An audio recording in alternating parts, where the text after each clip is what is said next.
বন্যার্তদের পাশে দাঁড়িয়েছে গৌরনদীর ঐতিহ্যবাহী অন্যতম স্বেচ্ছাসেবী সংগঠন Gournadi blood donors club. Noakhali জেলায় ও ফেনী এলাকায় রান্না করা খাবার ২১০০ প্যাকেট, শুকনো খাবার ১২০০ প্যাকেট।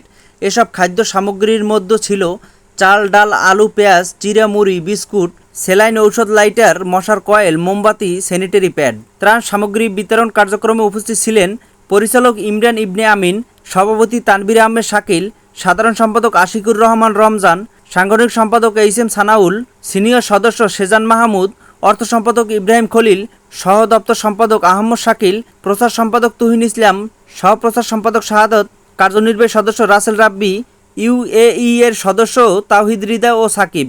ত্রাণ সামগ্রী বিতরণের সময় পরিচালক ইমরান ইবনে আমিন বলেন, আমাদের সংগঠন বানবাসী এই মানুষের পাশে থাকতে পেরেছে। আমরা সর্বোচ্চ সাধ্য অনুযায়ী ত্রাণ সামগ্রী ও খাদ্য বিতরণ কার্যক্রম পরিচালনা করেছি।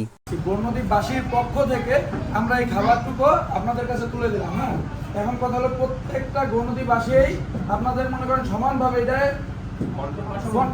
অংশগ্রহণ করছে। তো এই ক্ষেত্রে সবাই বরিশাল ও গৌরনদীবাসীর জন্য দোয়া করবেন এবং আপনারা সবাই বরিশাল এবং আমাদের একটা ক্লাব আছে গৌরনদী ব্লাড ডোনার্স ক্লাব, এটার জন্য দোয়া করবেন যেন এটা আরো উজ্জ্বল হয়। হ্যাঁ,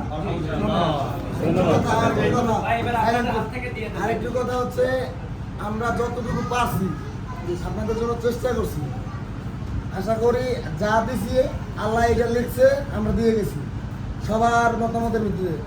হয়তো ভালো হয়েছে, খারাপ হয়েছে, আশা এগুলো নিয়ে কেউ মন খারাপ না করি।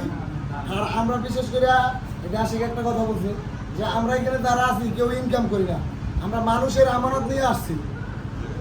আমরা বরিশালের গৌরনদীর আমানত নিয়ে আসছি আপনাদের জন্য উপহার হিসেবে। আমরা এটা ত্রাণ মনে করি না, আমরা মনে করি এটা উপহার, আল্লাহর রহমত হিসেবে আমরা আসছি।